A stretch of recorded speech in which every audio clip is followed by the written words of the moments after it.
بہت بڑے بزرگ اپنا واقعہ خود بیان فرماتے ہیں کہ میں حج کے لیے گیا تو حج سے فارغ ہو کر میں مدینہ شریف میں حاضری دی میں نے، تو کہتے ہیں کہ ہم دوستوں کے ساتھ بیٹھ کر ہم نے کھانا کھایا، اور جب کھانا کھایا تو ہم نے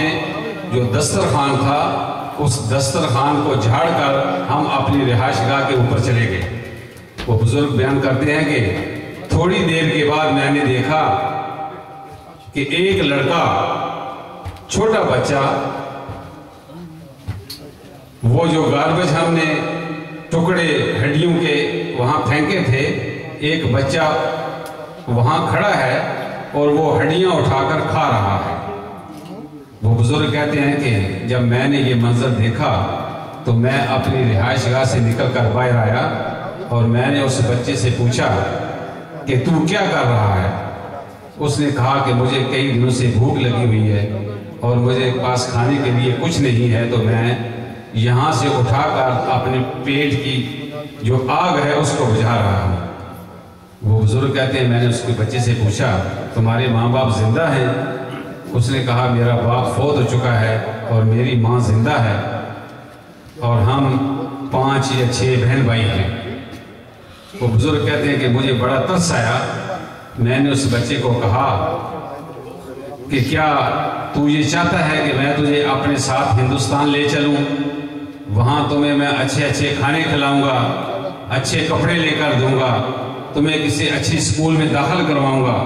اور جب تو بڑا ہو جائے گا تو تمہیں میں واپس مدینہ شریف لے آؤں گا۔ وہ فرماتے ہیں کہ وہ بچہ کچھ دیر سوچ میں پڑ گیا، تو میں نے کہا کہ اس طرح کرو کہ تم جاؤ اور اپنی والدہ سے جا کر اجازت لے کر آؤ۔ وہ بزرگ بیان کرتے ہیں کہ وہ بچہ گیا اور تھوڑی دیر کے بعد واپس آیا